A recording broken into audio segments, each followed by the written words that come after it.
Hey BookTube, welcome to the History Shelf. I am your host Peg. I am here for the second part of my recent Hamilton Bookshop, Hamilton Book haul. This one has way more fiction in it, but I'm going to start off with a few that are history slash nonfiction. I got about 5 of those, and then the rest are fiction. Got some mystery, I got some historical fiction. Let's see if there's anything here that you like. So I hope you're okay today. Again, 89-degree day here in Denver. Air quality is crappy. Even though it looks clear, I've got gunk in my throat. So I apologize for my kind of scratchy. It's just not a full-bodied Peg voice. Although that's not my voice, but anyway, yeah, that's what's been going on here. So let's get started with my first book here. I'm so happy to finally have it. I hesitated for a long time before purchasing this one, but I don't know why I waited. It's called In Search of Ancient North Africa, A History in 6 Lives by Barnaby Rogerson. This is put out by House Publishing. House. H-A-U-S. Really just replete with photographs. It's a beautifully printed book. Yeah, look at these. So basically this book is a journey into the ruins of a landscape to make sense of these stories through the lives of 5 men and 1 woman.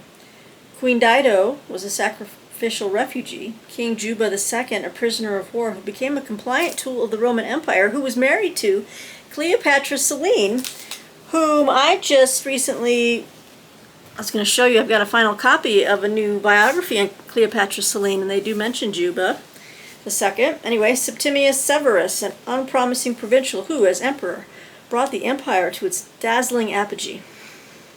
St. Augustine, an intellectual careerist who became a bishop and a saint. Hannibal, the greatest general the world has ever known. And Massinissa, who eventually defeated him. Together, these 6 lives, clouded with as much myth as fact, represent classical North Africa. Isn't that so cool? It says, between these life stories we explore ruins which tell their own tales and see the multiple interconnections that bind the culture of this region with the wider world, particularly the spiritual traditions of the ancient Near East. So this is a lovely book. If you're interested, I think you can get it for $10 in Hamilton right now. It's definitely worth adding to my collection. I was really curious about this this biography.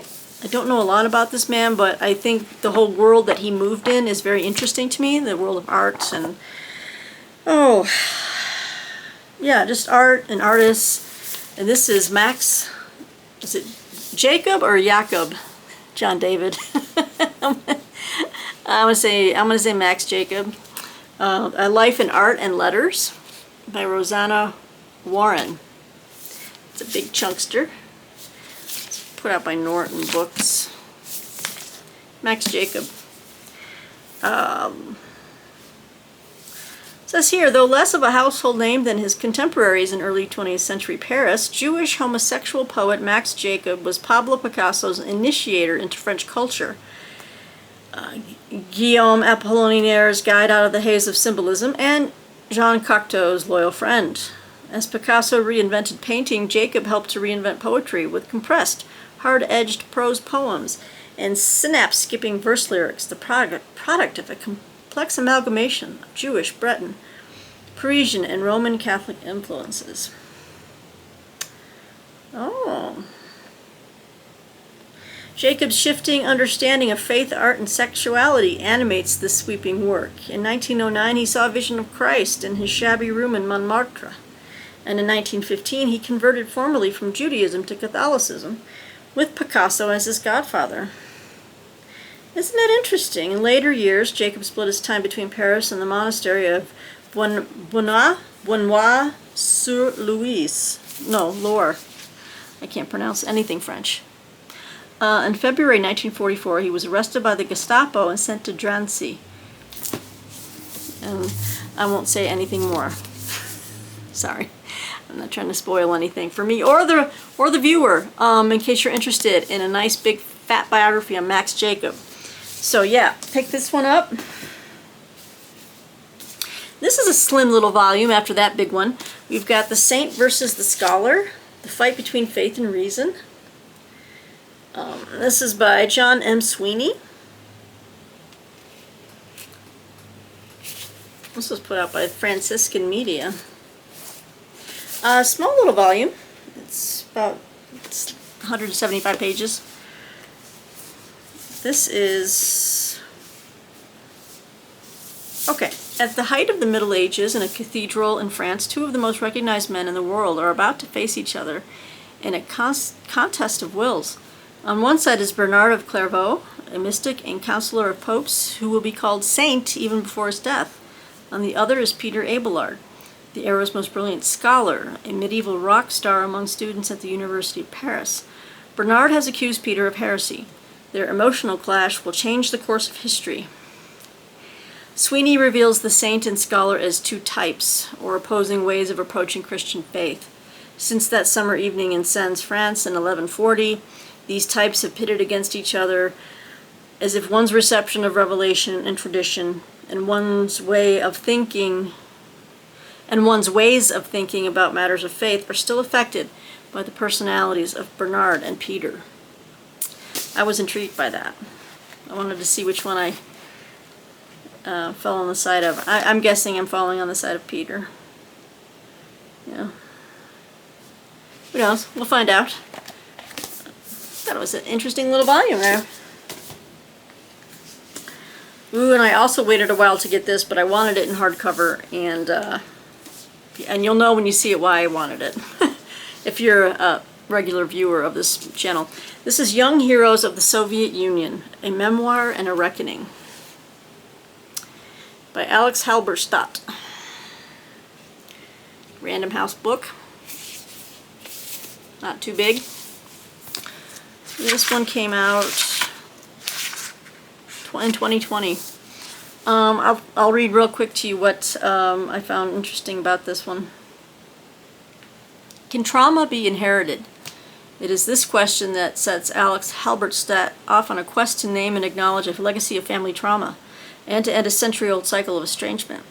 His search takes him across the troubled, enigmatic land of his birth. In Ukraine, he tracks down his paternal grandfather, most likely the last living bodyguard of Joseph Stalin. Wow.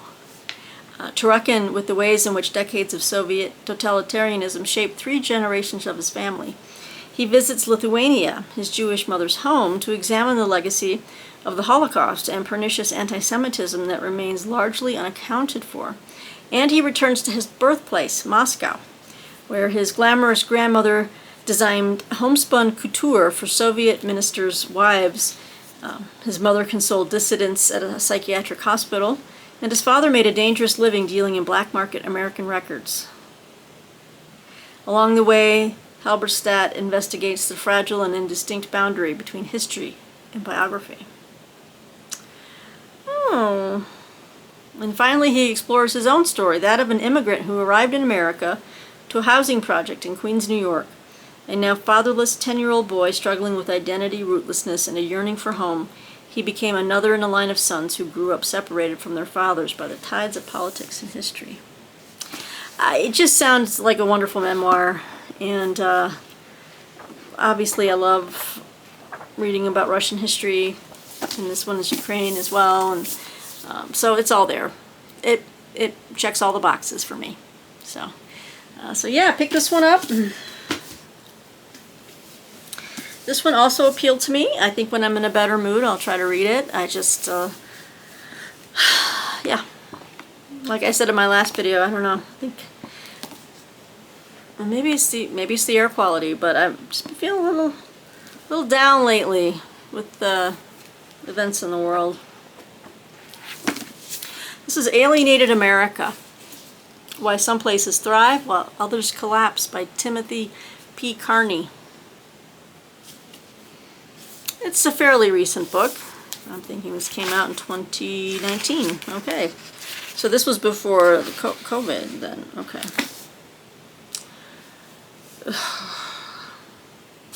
Sorry. I'm like, oh, I gotta read this. I gotta say this name. Okay. During the 2016 presidential campaign, Donald Trump proclaimed the American dream is dead, a message that resonated across the country. Washington Examiner editor Timothy Carney traveled Middle America, pored over county-level maps and data, and sorted through sociological studies, and had a startling revelation. Donald Trump is right, but the death of the American dream is a social phenomenon, not an economic one. In some parts of the U.S., life seems to be getting worse because citizens are facing their problems alone. These communities have seen declines in marriage, voting, church attendance, and volunteer work. Even when money comes back to town, happiness does not return if people there do not re-engage. The educated and wealthy elites, on the other hand, tend to live in places where institutions are strong or have enough money to insulate themselves. This is fascinating. Carney visits all corners of America, from the dim country bars of southwestern Pennsylvania to the bustling Mormon wards of Salt Lake City, and provides the most important data and research to explain why failing social connections are responsible for the Great Divide in America. The book confirms the conservative suspicion that these places cannot be fixed with job training programs or more entitlement spending, and backs up the liberal belief that new Trump voters are not coming to his rallies to support corporate tax cuts or Obamacare repeal. Okay. All right, so they're saying that he sees both sides. Okay, I see what you're saying. Backs up. Tim Carney will change the way you look at the challenges facing modern America and presents a framework for leading us out of the wilderness. Well, yeah. I wish some of our politicians would read books like this. They don't read. For the most part, they don't. All right, there you go. So the rest are like fiction, and I'm just gonna kind of whip them out. I have never read any of James Clavell's works, and I did buy a really nice edition of Shogun, and I want to start that very soon, but they had a couple of other books by James Clavell on the HamiltonBook website, and this was just a big fat chunkster. And I saw this one sitting on the shelf on another booktuber's channel, Sterling Reads. Previously Cozy Cats, or Cozy Summer, you know I'm talking about you. But I like your channel name now, Sterling Reads. Can really remember that very easily. But look at this chunkster I picked up. This is Whirlwind. And it says it's the Asian Saga, 1979. So I think there's another one that goes with this that they also offer on Amazon, but I thought I should read, not Amazon, an HamiltonBook, but I thought this one is massive. It's almost 1,200 pages long. But the setting and everything just sounded really right up my reading alley. Okay, this one I'll read just a little bit about because it's pretty interesting for such a big book. You're like, what could he possibly write this much on, Simply, Tehran, Iran, 1979. Simmering religious tensions finally explode and the Iranian people rise up against the Shah. The country, once secular, is now thrown back into an orthodoxy that threatens to tear it apart. The United States and Russia go on high alert with warships heading to the Middle East. The region becomes a powder keg waiting to explode. Caught up in the revolution are a British helicopter company and its pilots. The oil fields of Iran need helicopters to ferry workers and administrators. And when the main U.S. aviation company pulls out of Iran fearing what might come next, SG Helicopters steps in to fill the void. Soon they realize that they too must leave or risk losing all their machines to whomever takes control of the country.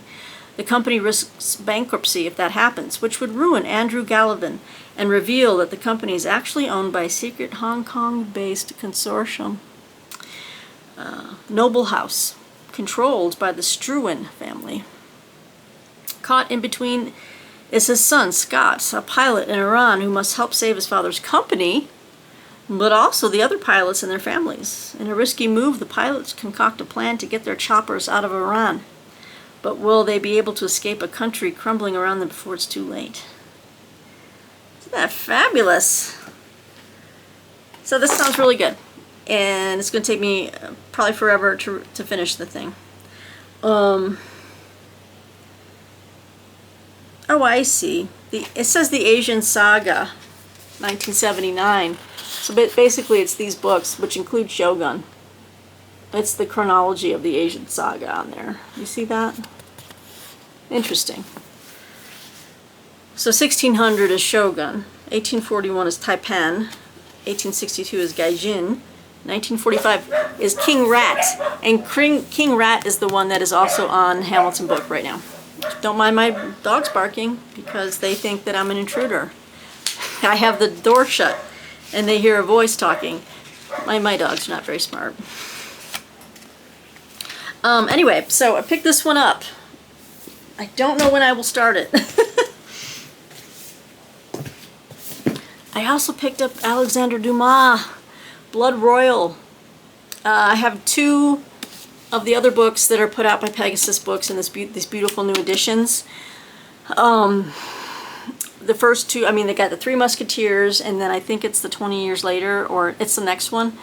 And then Blood Royal, and there's a couple more in the series that I want to pick up, but for now I was happy to get this. I think the Red Sphinx is the other one, but this kind of follows along in the line of D'Artagnan and the Musketeers. This is the second half, apparently, of what Dumas originally published as 20 Years After. So I have 20 Years After, and I guess Blood Royal is the second half of that. So, beautiful. I mean, brand new. $5.95. If you haven't checked out HamiltonBook.com, you really need to, if you're interested in getting books for cheap that are new. And I haven't read this author in a while. A lot of people swear by him. But I have his recent novel on the Israeli war. I think it's called 6 Days. But this is Stephen Pressfield's newest novel, 36 Righteous Men. So I thought I'd check this one out. This was put out by Norton Books. This came out, oh, when did you come out? 2020.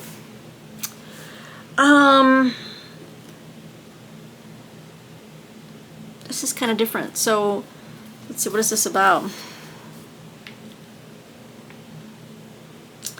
And there's no easy way to talk about what's going on here.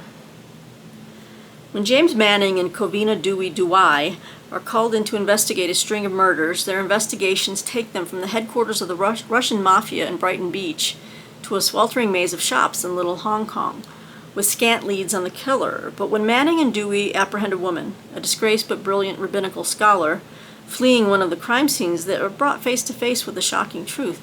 The Jewish legend of the hidden righteous men, the 36, who protect the world from destruction, is no legend at all. They are real, and they are being murdered. Isn't this interesting? So I guess this is more of like a thriller with a little bit of religion thrown in. So, you know, I thought I'd check it out because it was super cheap. I also picked up this novel, which seemed very interesting. It's called Light Seekers by Femi Kayode.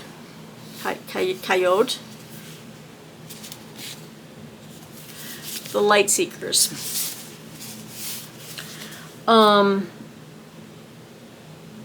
Yeah, it sounds really good. An investigative psychologist travels to a Nigerian town to uncover the truth about the murder of 3 university students. When Dr. Philip Taiwo is called on by a powerful Nigerian politician to investigate the public torture and murder of 3 university students in remote Port Harcourt, he has no idea that he's about to be enveloped by a perilous case that is far from cold. Philip is not a detective. He is an investigative psychologist, an academic more interested in figuring out the why of a crime than actually solving it. But when he steps off the plane and into the dizzying frenzy of the provincial airport, he soon realizes that the murder of the Okrikri Okriki III isn't as straightforward as he thought. With the help of his loyal and streetwise personal driver, Chika, Philip must outmaneuver those actively conspiring against him to piece together the truth of what happened to these students. It's a thrilling atmospheric mystery and an unforgettable portrait of the contemporary Nigerian socio-political landscape. This tackles the porousness between the first and third worlds, the enduring strength of tribalism and homeland identity, and the human need for connection in the face of isolation. As you know, I like to read international fiction as well, so this kind of fit that bill. And this is a book I've read, it's part of a new, I think it's just 2 volumes. I don't think there's a 3rd volume to this, but I had an advanced reading copy of this book, but I saw it was added to Hamilton.com hardcover for like $1.95. This was on way marked down. This is called The Widow Queen by Elżbieta Czerzinska, translated by Maya Zagruska-Pym. And Fortune Favors the Bold. I really liked it. It's got blurbs by some of the, got Olga Tokarczuk blurbed it, Nathan McCurrick, who wrote Nottingham. Just a lot of people have blurbed the heck out of this book, and there's the second one is out, and I'd like to get that. In this epic saga of family, love, and war, we meet a battle-tested exile returning to claim his rightful throne, a bloodthirsty prince hungering for his father's crown, an honorable Viking leader thrust into the politics of nobility, and a young woman with the power to raise or ruin the fates of them all. Hey!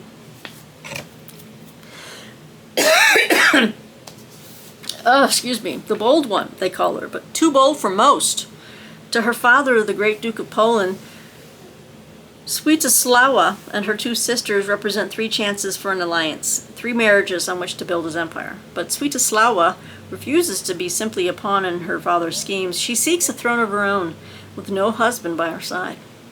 The gods may grant her wish, but crowns sit heavy, and power is a sword that cuts both ways. So, very simple overview. Swiatoslawa she's the bomb. So I was happy to get this for like $2. Okay, and then we're going to wrap up. Oh, I'm not doing too bad. 22 minutes. Great. I feel like I've gone through a lot of books here. So then I picked up 2 mysteries by the same author.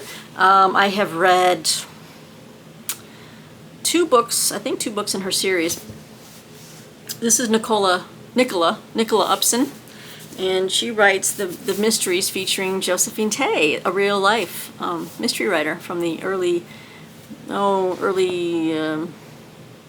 mid 19th century, I think. Things that she kind of wrote in the 30s, 40s, and 50s. This is, I'm trying to figure out which book is which. This might be the second in the series. I did pick up the first, Eyewitness to Murder, and I think this is the second in the series. And it is Angel with Two Faces. Got this one in paperback. Let's see. It's just a straight up mystery, but she's written this, Nicola Upson. Nicola Upson has written like 6 or 7 books now, and I want to read the complete series. I've read The Secrets of Winter. I think I just picked up the most recent book in the series. And no, I don't think I have the most recent one. But anyway, and this one I think is number 5 or something, 4 or 5, and this is Sorry for the Dead. So this one I was able to get as a hardcover. So let me know if you're interested, if you've read Nicola Upson and these mysteries with Josephine Tey as the protagonist. It's kind of interesting how she kind of blends, art imitates life, life imitates art, whatever. But yeah, so that's my second part of my Hamilton book, my penultimate Hamilton book haul. So I still have one more to show you. It's downstairs in a very big box. But there's some cool cool ass titles in that one. Like, I am really stoked for the next Hamilton book haul. So let me know what you think of these, and I promise I'll try to perk up. I'm sorry, I've been low energy Jeb over here, but it's okay. It's just, you know, we're all human, and being a booktuber does not preclude you from having good and bad days. And yeah, I don't know. I hope the world gets its act together. But makes me want to do another video on my theology books and the new books I've got that pertain to faith, because really I just cling to my faith now. And it's a balm. So yeah, I think in the next video I'm going to highlight some of my recent acquisitions in the world of like Christian theology, spirituality, history, that kind of stuff. Let me know if you would look forward to that. And in the meantime, I wish all of you well, good health, that you're finding joy in the small things in life, and yeah, and just being kind to one another. So with that said, guys, thanks for watching. Thanks for coming to my channel. I hope to see you guys again soon. Take care, BookTube.